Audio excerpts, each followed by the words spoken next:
Hi there everyone, welcome back to Fingers, Thumbs and Fits, where today I've got another twofer for you as I'm looking at issues 15 and 16 of Warhammer Age of Sigmar Spearhead magazine. Now, why am I doing two again? Well, it's because the two issues combine to assemble one kit. So these are Seraphon Saurus warriors for a new spearhead, the Seraphon, I forget what they're called now actually. But anyway, Celestial Wardens I think? Anyway, issue 15 it looks like has the bodies, and issue 16 has the weapons and the bases. So, I thought we'll just mash the two together. So let's get into it, shall we? We'll start off with issue 15, because we're doing this in numerological order. That's what the Saurus warriors will look like when they're assembled.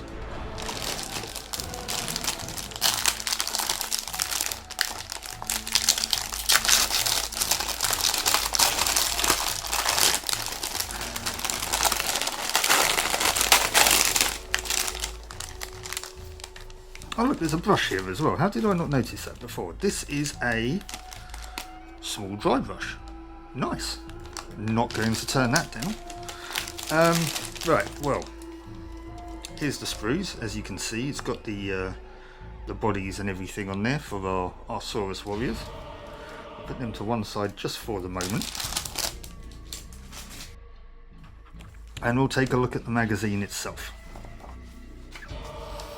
Okay, so we get a nice big introduction, well I say big, nice big colourful, in your face introduction to the Seraphon. We have our how to build, we have Dracothian, which is an ancient star dragon. Yeah, here's our how to build. I don't know if this section will be, yeah, because it's showing the weapons, so I don't think that this is going to be in the next one, but we'll see.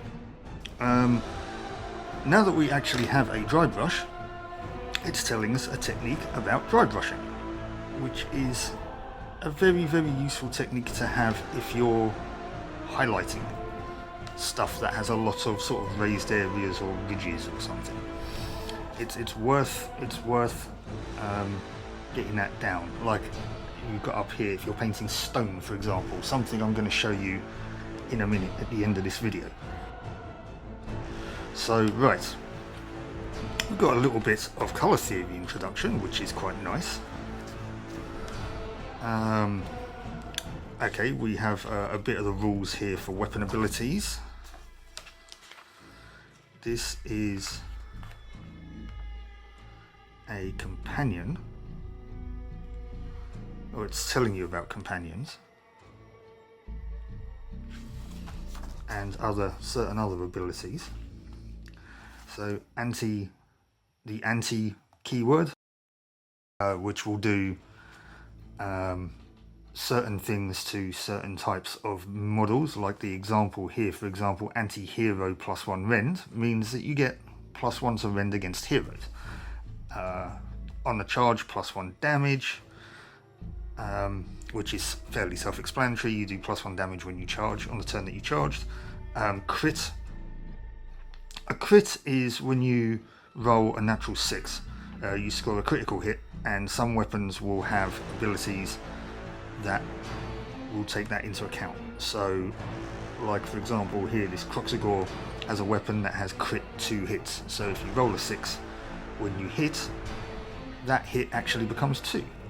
You have more here, crit auto wounds, meaning you don't have to roll wounding dice for those hits, crit mortal, which does mortal damage, shoot into combat, which you can't usually tend to do, but some abilities allow you to do that, either because of the nature of the weapon or the fact that the person firing it just really doesn't care. In the case of the Rat Ogres, I think it's kind of a bit of both. Okay, so we have a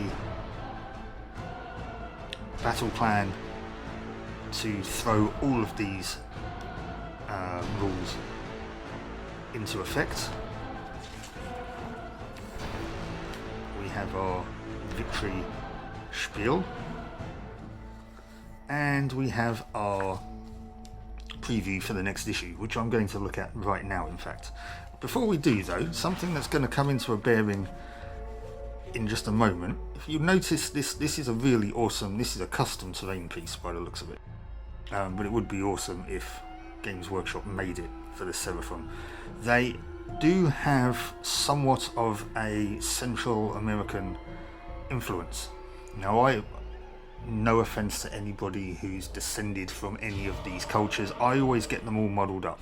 The Mayan, the Aztec and the Inca. So I'm just going to call them Central American. I can only apologise, that's my own ignorance. I do need to look it up at some point. But as you can see, they have these wonderful sort of stepped pyramids, which are, you know, temples, which are very reminiscent of places in Central America, like for example Chichen Itza,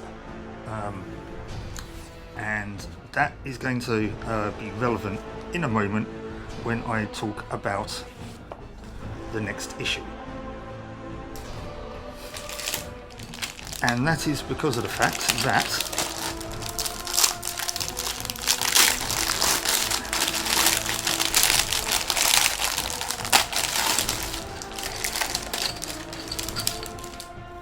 this issue not only has the weapons, oh, and the heads by the looks of it as well. Yeah, there's some heads there, and shields, but also we get the bases here. Now, why am I making a thing out of this? Well, it's because I'm not actually going to be using these bases for my Seraphon.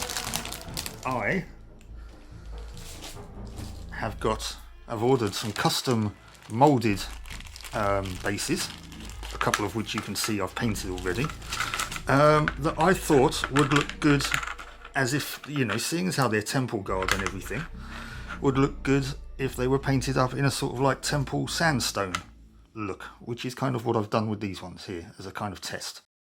So these are the bases I'm going to be using for the Seraphon. I've got those for the Saurus, I've got 3 for the upcoming Croxigor, and I've got 1 for the Old Blood on the Carnosaur. So that's a spoiler for minis that are coming. But yes, I'm going to be using custom bases for these lizards. I will put a link in the video description to these bases should you wish to pick some up yourself. And there will be a painting video on how I painted them to look like how they are. So yes. Anyways, that being said, let's take a look at the actual issue 16 here. Okay, so we start off with an explanation of Shaiish, the Realm of Death. This is generally where a lot of the undead tend to hang out, I guess, when they're not marching against the living. It's ruled over by Nagash, who is a great necromancer, and he really can't decide if he likes or hates Sigmar. I guess it's kind of, it depends on the mood he's in and whether or not he's had enough of chaos at the time. But, you know, they've had alliances, they've fallen out again, they've had alliances again, they've fallen out again, you know, it's, Nagash is kind of, he needs to make his mind up, quite frankly. Here's a map of part of the Shaiish landscape, which is pretty cool. There's some places of interest. And we have here, so instead of the how to assemble, we have the how to paint the Saurus warriors. So how are they painting these? We are going Abaddon black base, Cantor blue as the main colour. We're dry brushing on some Wraithbone on the undersides, washing it all with Drakenhof Nightshade. Dry brush the belly with Calgar blue and Wraithbone. Wraithbone on teeth and on any instruments and totems. We've got a few details with Mephiston red on there. Yeah, we got the gold, we got the brown. The way that these guys are painting them, it actually looks pretty cool. My totems, kind of like here, you can see they kind of look a little bit sandstony. That's how I'm going to paint mine up, as if they were sandstone, to kind of match the bases in a way. But these guys are looking pretty good so far. You know, you're taking into account all of the techniques and the colours that have been made available. We've got a battle record for the Saurus warriors. There's their war scroll. They get +1 to save rolls whilst they're contesting an objective. Fair enough. Celestite clubs, which are they look like they hit kind of hard-ish, I guess. Anyway, so mortal damage, ward saves. This is still more on the weapon abilities. Okay, we have here strike first and strike last. That is exactly what it says on the tin. A model with strike first keyword will attack before anything else. A model with strike last will attack after everything else. Here we have a guide to the war scrolls. Seeing as how we've seen loads of them already, you'd think they'd have done this to begin with, but it kind of, you know, explains what all these bits and pieces mean. Oh, now look at this. We have a new battle plan. We have 10 Saurus warriors in 2 groups of 5 going up against 20 clan rats in 2 groups of 10. Sounds pretty interesting. That sounds pretty interesting. And this is about victory points, I guess. This is kind of going into explaining how the Saurus special rule works. There's a victory bump for the Skaven and the Seraphon. And we have a preview for the next issue, which in fact actually has some terrain. This terrain here is the set that you would have got in the Vermintide box. It's the set that you get in the Fire and Jade gaming pack. It was in the old Spearhead starter set, which I already have a set of painted up, and it took me bloody ages and I wasn't a huge fan of it. So I'm thinking of doing something a little bit different when we come up to the next issue next week, but you'll have to stick around and find out what that is when I get to it. So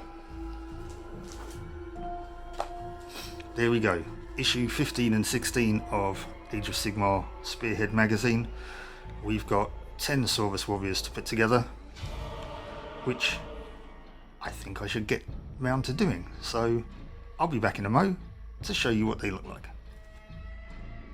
Okay guys, here we go. We are back with our assembled Saurus warriors. Notice that I'm presenting these just a tiny little bit differently. They're not on any bases because, like I said, I'm using these moulded ones from Etsy. So I'm actually going to paint them and then I'm going to mount them on the bases using a little bit of pinning. So that's the plan anyway. But yeah, I also haven't fixed their shields because I figured it would be easier to paint them without the shields. Although some of them, like this one for example, might still be a little bit tricky as it's holding its weapon in front of it. But we'll see anyway. This is what a Saurus warrior looks like. This is like the alpha. It has a shield affixed here and it has a sort of like spiky club. But they're pretty cool minis. You might notice that some of them have got marks on their feet. This is just so that I remember which shield goes with what model. I don't think it makes a difference, to be perfectly honest with you, aside from the alpha, which is this one who has a bit of a stylized shield. But I just wanted to keep it in line with the assembly instructions, just for the sake of simplicity. I've assembled the standard bearer here with the totem and the and the war drummer,